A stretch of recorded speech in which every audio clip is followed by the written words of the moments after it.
Gente querida, é um prazer estar aqui com vocês em mais um podcast, A Bíblia Toda, um panorama geral. Este podcast certamente vai mudar a forma como você enxerga a Bíblia.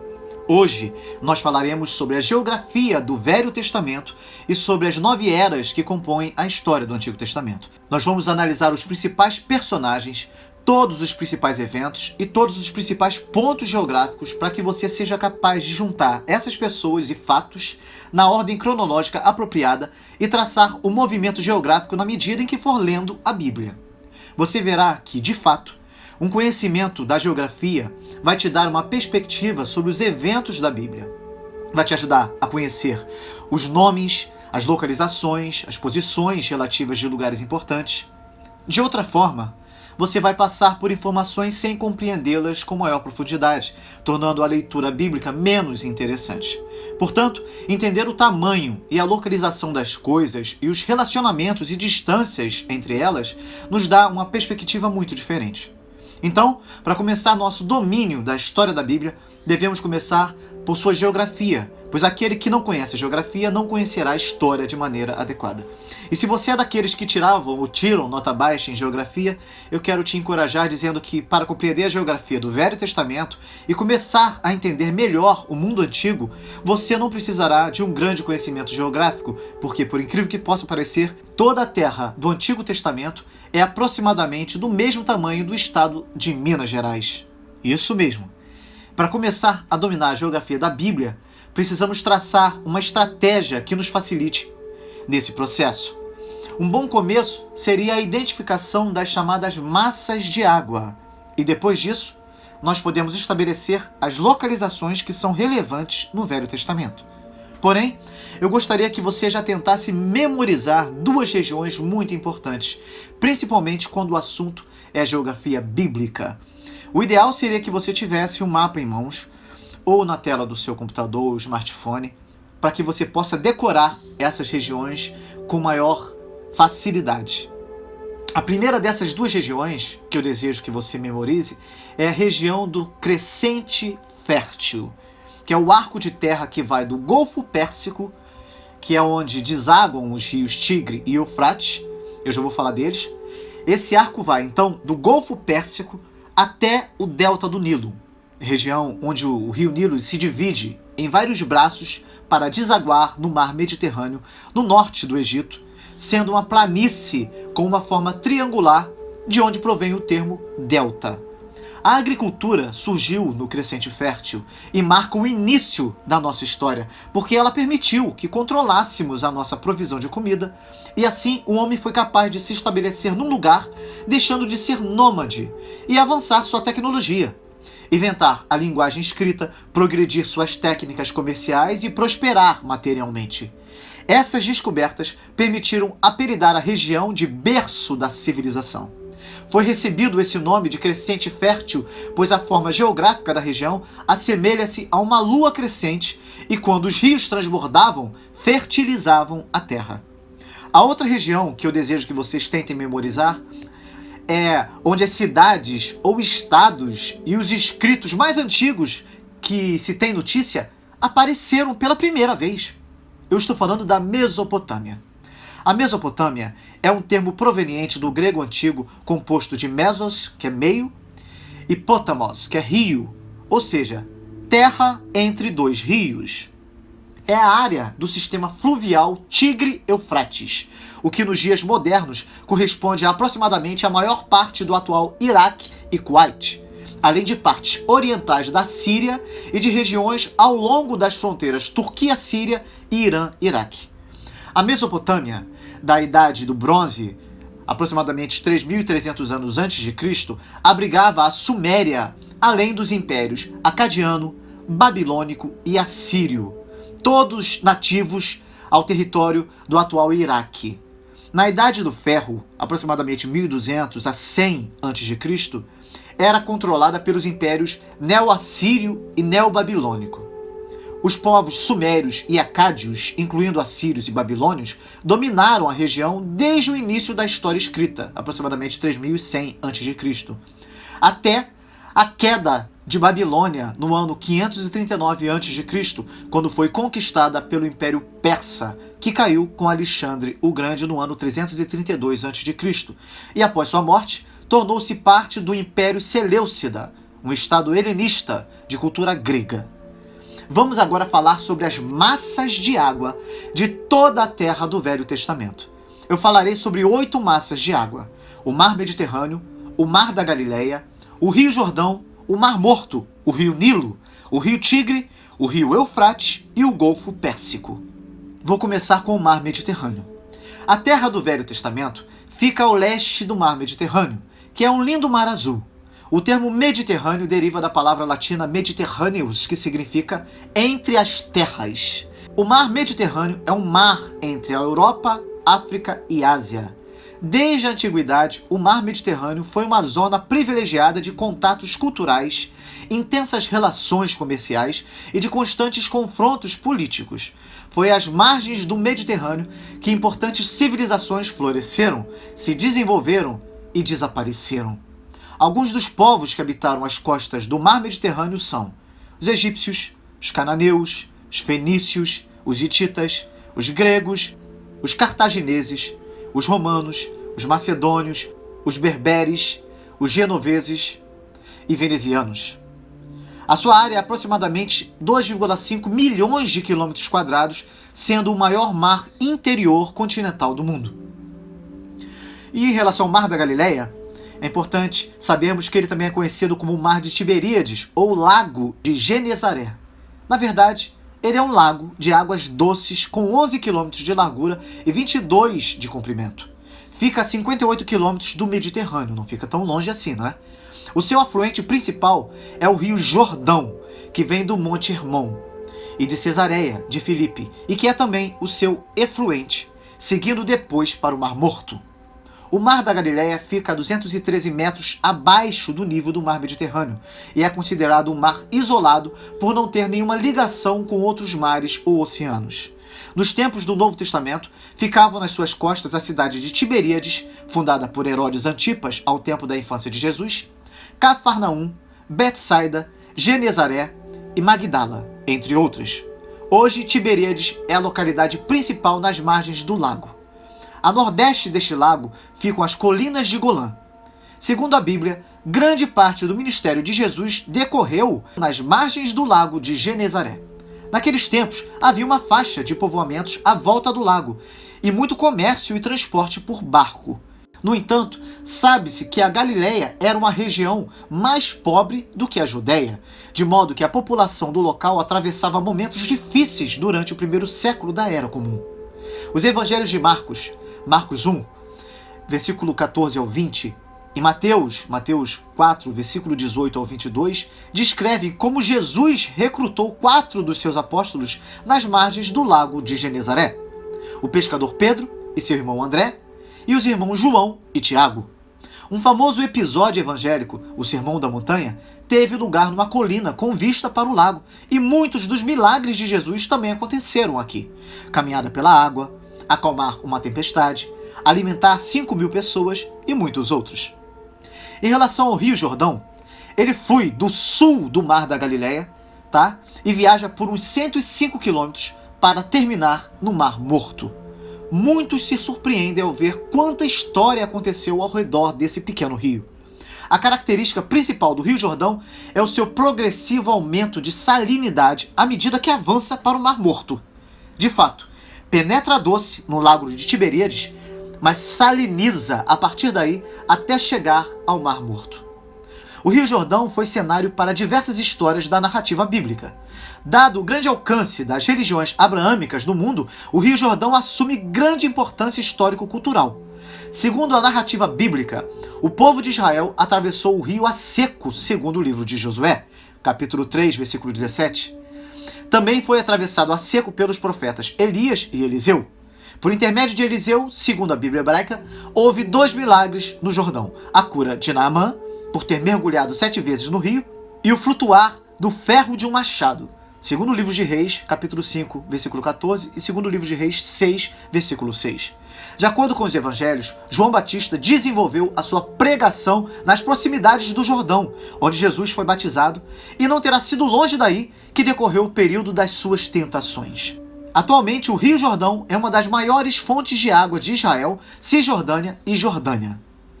Vou falar agora sobre o Mar Morto.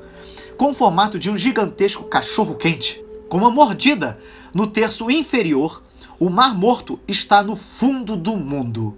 É o ponto mais baixo da Terra, quase 92 metros abaixo do nível do mar no seu ponto mais baixo. Por isso, a água flui para ele, mas não sai. Como resultado, ela tem alta concentração de depósitos minerais e não permite a vida de plantas ou animais. Por isso o nome Mar Morto.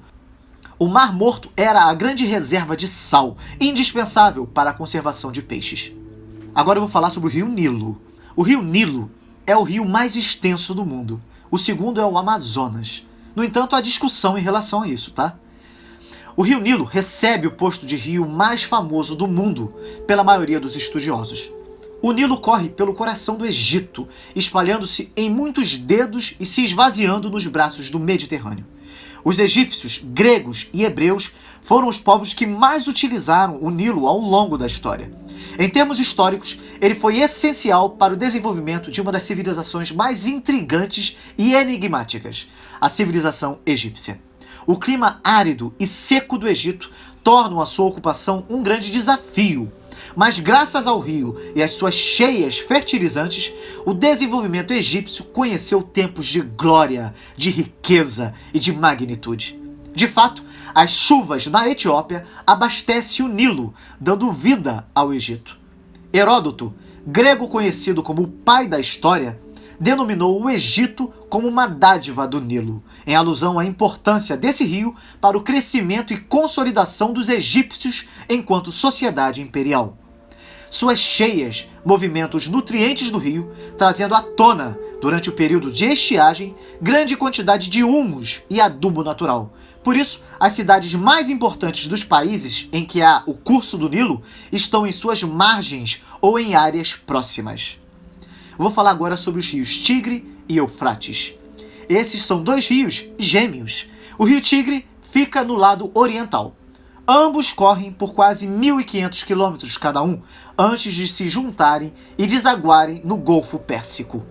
Eles tornaram possível a lavoura na Babilônia, possibilitando o surgimento de cidades 6.000 anos atrás.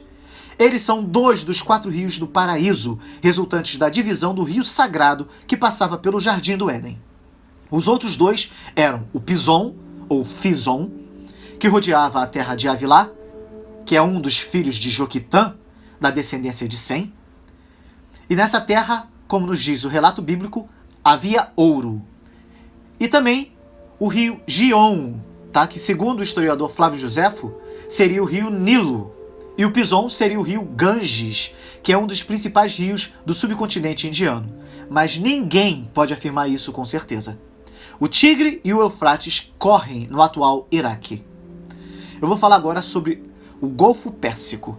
Ele é localizado entre a península da Arábia e do Irã.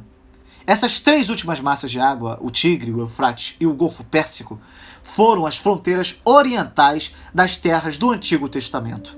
O Golfo Pérsico separa o Irã e a Arábia Saudita. Com o quadro geográfico aí oferecido por esses elementos de água, eu aconselho você a pegar um mapa e identificar esses elementos de água. Daí, você vai poder estabelecer as localizações que são relevantes no Velho Testamento. Eu vou falar sobre essas regiões e depois será indispensável que você procure realmente identificar cada uma delas na área correspondente, tendo como base as massas de água. Vai ficar muito mais fácil assim. Conhecendo o local das massas de água, você não terá dificuldade em localizar essas regiões relevantes.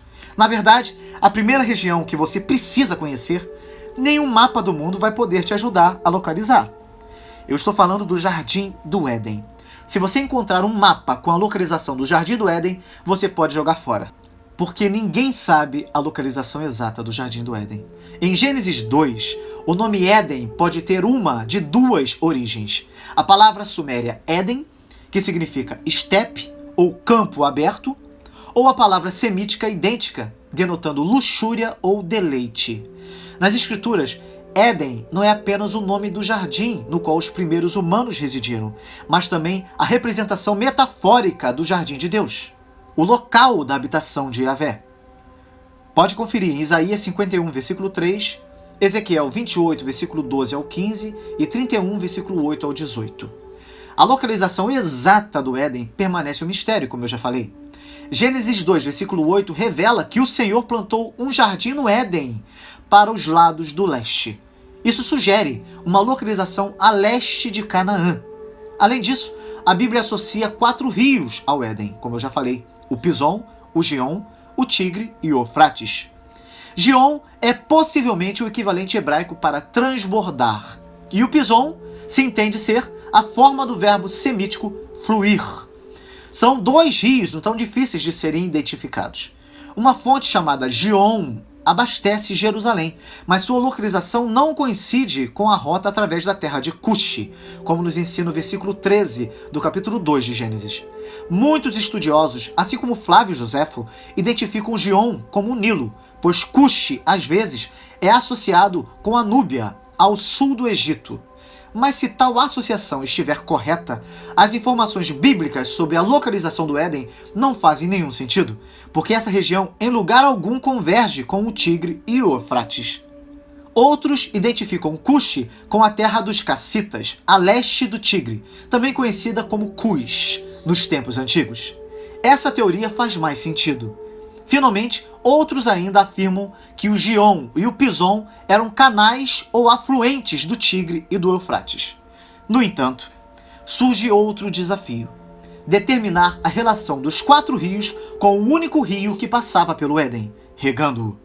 A maioria dos estudiosos acredita que eram braços do rio do Éden, implicando que os 4 rios tinham origem na mesma fonte, estando o Éden localizado ao norte da Mesopotâmia ou na Armênia. No entanto, há um problema com essa teoria, já que ao Tigre e ao Eufrates falta uma fonte comum. No entanto, de fato, faz algum sentido sugerir que os 4 rios fossem a continuação do rio do Éden, porque os 2 rios, Tigre e Eufrates, se unem no sul da Mesopotâmia antes de desaguar no Golfo Pérsico. Nesse cenário, o Éden, além de poder estar localizado ao norte da Mesopotâmia, também poderia estar localizado nas montanhas da Armênia, onde nascem o Tigre e o Eufrates, pois, como eu já disse, embora falte uma fonte comum, esses 2 rios nascem naquela região. Outra localização possível pode ser o sul da Mesopotâmia, realmente, ao qual eles convergem e desaguam. Portanto, a exata localização do Jardim do Éden, onde tudo começou, é impossível de se mostrar. O que você pode afirmar é que o Éden estava perto da convergência de 4 rios, 2 dos quais eram o Tigre e o Eufrates. A segunda localização relevante que você precisa aprender é Canaã, que depois muda o nome para Israel e depois muda o seu nome para Palestina. 3 nomes bastante conhecidos que se referem então à mesma região. É um pequeno pedaço de terra que está entre a costa do Mediterrâneo e o Mar da Galileia, o Rio Jordão e o Mar Morto, e que muda de nome durante todo o Velho Testamento. No Gênesis é chamado de Canaã. Depois que o povo hebreu se estabeleceu na terra, no livro de Josué, ficou conhecido como Israel. E 1.300 anos depois, do começo do Novo Testamento, essa terra é chamada de Palestina. Então guarde aí, Canaã, Israel e Palestina se referem à mesma porção de terra. A terceira localização relevante é Jerusalém. Jerusalém, além de ser a maior cidade de Israel, é também a sua capital. Ela fica localizada em um planalto nas montanhas da Judéia, entre o Mediterrâneo e o Mar Morto. Ela é uma das cidades mais antigas do mundo, tendo uma importância ímpar na história do Velho Testamento. É considerada sagrada pelas 3 principais religiões abraâmicas, tá? Eu estou falando do judaísmo, cristianismo e o islamismo. Jerusalém foi destruída pelo menos 2 vezes durante a sua longa história. Mas ela foi sitiada 23 vezes, foi atacada 52 vezes e foi capturada e recapturada outras 44 vezes. A parte mais antiga da cidade foi estabelecida no 4º milênio antes de Cristo. Em 1534, Muralhas foram construídas em torno da cidade sob o regime de Solimão, o Magnífico, e esta obra pode ser apreciada até os dias de hoje. Atualmente, aqueles muros definem a cidade antiga, que é dividida em 4 bairros: o bairro armênio, o bairro cristão, o bairro judeu e o bairro muçulmano, desde o início do século XIX. A cidade antiga se tornou um patrimônio da humanidade no ano de 1981. A Jerusalém moderna cresceu para muito além dos limites da cidade antiga. Eu recomendo fortemente o vídeo sobre Gênesis 16, aqui do canal, onde eu trato sobre o nascimento de Ismael, o pai dos árabes. Você vai compreender com muito mais profundidade as razões do conflito árabe-israelita. Basta dizer que para o Islã sunita, a cidade é o 3º lugar mais sagrado do mundo, depois de Meca e Medina, na Arábia Saudita. Na tradição islâmica, Jerusalém é o primeiro ponto focal para a oração muçulmana e aonde Maomé teria feito a sua viagem noturna, quando teria ascendido aos céus e falado com Deus, de acordo com o Alcorão. A área da cidade antiga, embora seja bastante pequena, apenas 0,9 km², é o lar de muitos locais de importância religiosa. Entre eles, o Monte do Templo, que é um lugar sagrado para judeus, cristãos e muçulmanos, onde se encontra a mesquita de Al-Aqsa e o Domo da Rocha, construídos no século VII e que estão entre as mais antigas estruturas do mundo muçulmano. Trata-se do local mais sagrado do judaísmo, já que é no Monte Moriá que se situa a história bíblica do sacrifício de Isaac. Para os muçulmanos, lá teria ocorrido o sacrifício de Ismael. A vistosa cúpula dourada do Domo da Rocha é um dos pontos mais emblemáticos da cidade. O edifício é um santuário construído onde teria sido o altar de sacrifícios usado por Abraão, Jacó e outros profetas que introduziram o ritual nos cultos judaicos. Davi e Salomão também consideravam o local sagrado. Mais tarde, enquanto altar, a cúpula da rocha teria sido o lugar da viagem de Maomé aos céus, como eu já falei. O lugar da pedra do sacrifício, a sagrada pedra de Abraão, foi eleito pelo rei Davi para construir um santuário que acomodasse o objeto mais sagrado do judaísmo, a Arca da Aliança. As obras foram terminadas por Salomão, no que se conhece como Primeiro Templo ou Templo de Salomão, e cuja descrição só conhecemos através da Bíblia, já que foi profanado e destruído por Nabucodonosor II, no ano 587 a.C., dando início ao exílio judaico na Babilônia. Anos depois foi construído o Segundo Templo, que voltou a ser destruído no ano 70 d.C. pelos romanos, com exceção do muro ocidental, conhecido como Muro das Lamentações, que ainda se conserva e que se constitui o lugar de peregrinação mais importante para os judeus. Segundo a tradição judaica, é o sítio onde deverá construir-se o 3º e último templo nos tempos do Messias. Portanto, a cidade antiga também é o lar da parede ocidental do Monte do Templo, essa parede, o Muro das Lamentações, como eu falei. Além disso, a cidade antiga também abriga a Igreja do Santo Sepulcro, local que, segundo a tradição, Jesus teria sido crucificado, sepultado e ao 3º dia ressuscitado. A cidade antiga também é ao lado da Tumba do Jardim, que é um túmulo talhado na rocha, descoberto no ano de 1867 e posteriormente foi considerado por alguns cristãos, principalmente os protestantes e evangélicos, como o local do sepultamento e ressurreição de Jesus. É esse o local que nós, protestantes e evangélicos de modo geral, acreditamos ser o local verdadeiro onde Jesus foi sepultado e veio a ressuscitar. A Tumba do Jardim é adjacente a uma escarpa rochosa que desde meados do século XIX tem sido proposta por alguns estudiosos como sendo o Calvário ou Gólgota, que é uma colina na qual Jesus foi crucificado e que na época de Cristo ficava fora da cidade de Jerusalém. O termo significa caveira, referindo-se a uma colina ou platô que contém uma pilha de crânios ou a um acidente geográfico que se assemelha a um crânio. Portanto, fica bastante claro as razões para Jerusalém ser um local tão disputado e de tantos conflitos. Dando continuidade às localizações relevantes, a 4ª localização é o Egito, a grande dama da civilização antiga. Não é? O Egito tem um papel central na história do Velho Testamento. A 5ª localização é a Síria, hoje Síria. localizada nas terras das cabeceiras do Tigre e do Eufrates, tá? Essa grande potência mundial é notável no Velho Testamento por conquistar o reino do norte de Israel e dispersar seu povo pelos 4 cantos. A 6ª localização é a Babilônia. A Babilônia é, sem dúvida, outra potência mundial histórica, uma nação fabulosa, que apesar de sua curta vida, conquistou a Assíria. Também conquistou o Reino do Sul, conhecido como Judá, 136 anos depois que a Assíria conquistara o Reino do Norte de Israel. É fundada na Mesopotâmia, entre o Tigre e o Eufrates. Bem, a 7ª localização é a Pérsia, a superpotência histórica final do Velho Testamento, que está localizada na margem norte do Golfo Pérsico. Então, assim, a Pérsia, ela entra no jogo conquistando a Babilônia e permitindo que os hebreus voltassem do cativeiro babilônico para reconstruir a cidade de Jerusalém, retomando a adoração no templo. Sei que muitas informações foram passadas, mas o mais importante para a compreensão das Sagradas Escrituras é que você deve procurar fazer um mapa mental dessas localidades. Agora, nós falaremos sobre o conteúdo dos livros históricos da Bíblia, condensando a história bíblica através dos principais períodos ou eras, indicando as figuras centrais, as principais localizações e uma linha histórica resumida. A linha histórica da Bíblia toda pode ser dividida em 12 eras, com uma figura e uma localização centrais para cada era.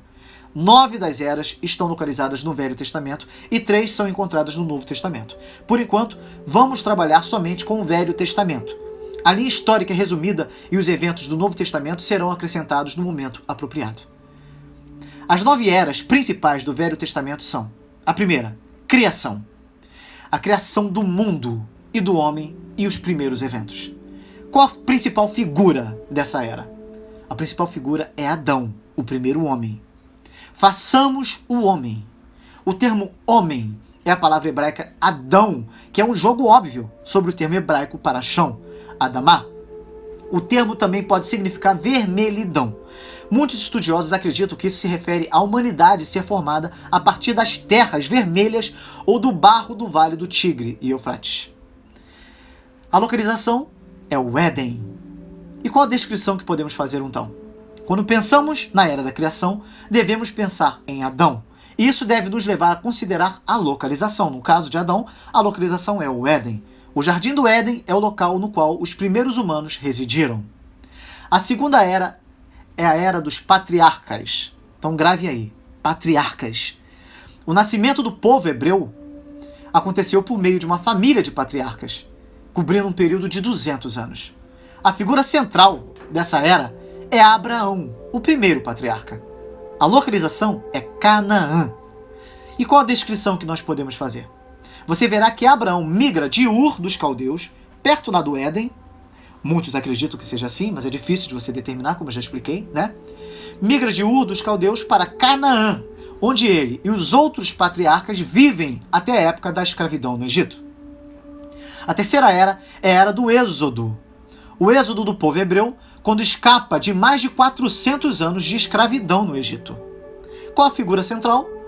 O líder do êxodo, que é Moisés. E qual a localização? O Egito. Isso mesmo, o Egito. E qual a descrição que nós podemos fazer? Durante uma severa fome, os israelitas migram para o Egito e são escravizados por 400 anos antes do êxodo para a liberdade. Isso resume muito bem essa era. Qual a próxima era? A era da conquista. A conquista da terra prometida pelo povo hebreu depois de seu retorno do Egito, depois do cativeiro egípcio. Qual a figura central? Josué, o líder do exército de Israel. Qual a localização? Estávamos no Egito, no Êxodo, não é? Agora a localização é Canaã. E qual a descrição? Simples, Josué lidera a conquista da terra prometida em Canaã. Isso facilita para que nós possamos gravar cada era, cada figura, a localização, tá? A descrição nos ajuda nesse processo. Qual a próxima era?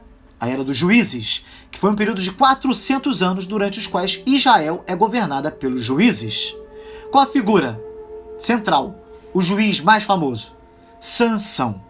E qual a localização? Continua a mesma, Canaã. Qual a descrição? Os israelitas vivem em Canaã sob um sistema tribal pouco centralizado. O sistema era tribal, guarde aí. Dirigido por juízes, durante os próximos 400 anos. Ficaram 400 anos exilados lá no Egito, e agora, depois de 400 anos depois da conquista de Canaã, 400 anos é o período que eles chamam de Era dos Juízes, tá bem? Surge o próximo período, a próxima era, a Era do Reinado, que é um outro período de 400 anos, durante os quais Israel se torna uma nação completa, dominada por uma monarquia. A figura central, quando você fala em monarquia, você lembra de rei, você lembra logo do rei israelita mais conhecido. Isso mesmo, o rei Davi. Qual a localização? Seria a mesma, só que com um nome diferente. É Israel. Canaã passou a ser chamada Israel. Antes o sistema era tribal, agora é uma nação completa. Há um reinado. E com isso houve a mudança de nome, tá?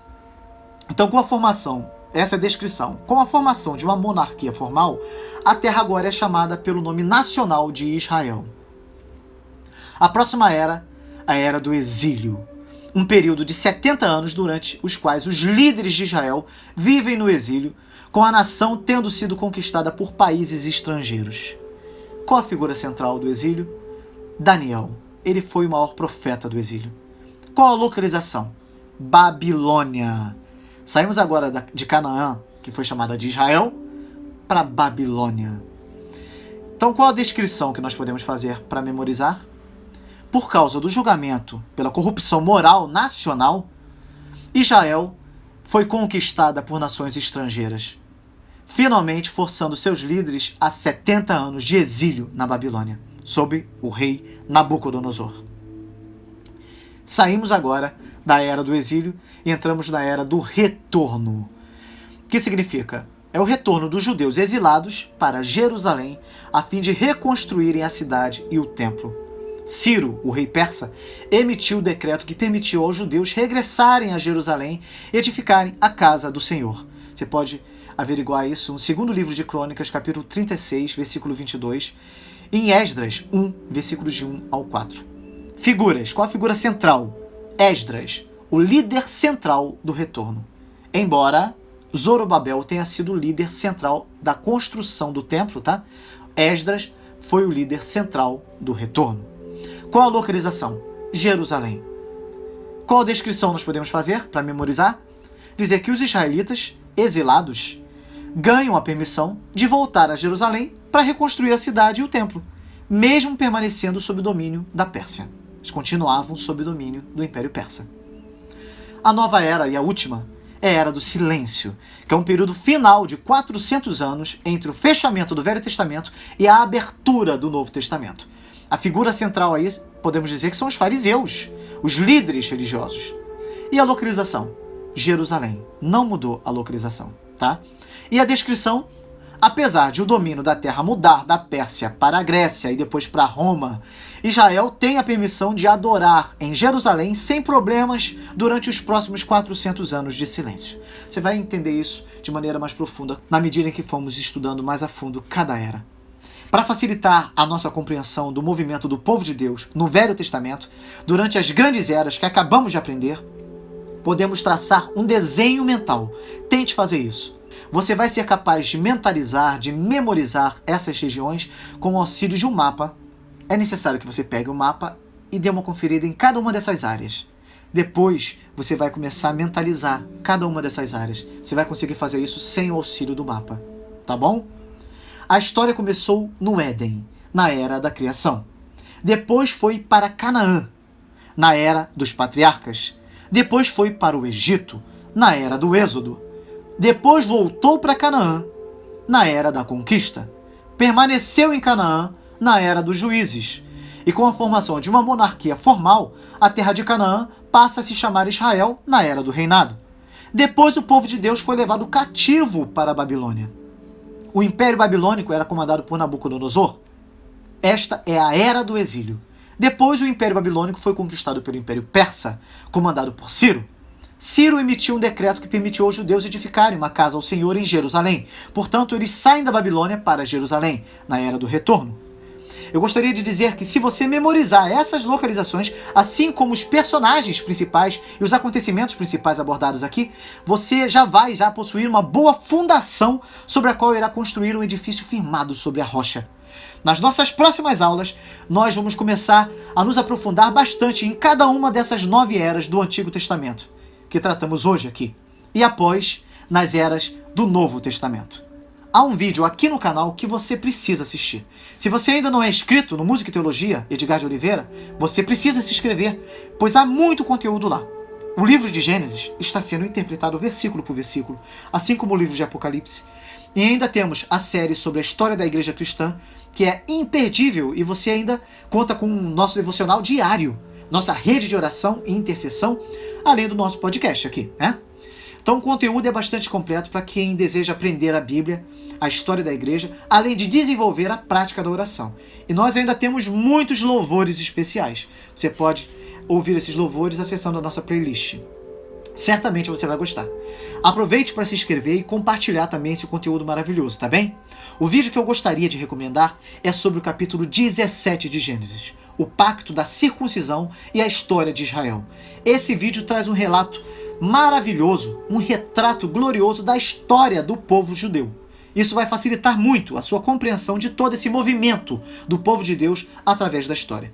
Se você faz parte do nosso grupo silencioso do WhatsApp, eu vou colocar o link desse vídeo lá para facilitar. Até o nosso próximo podcast.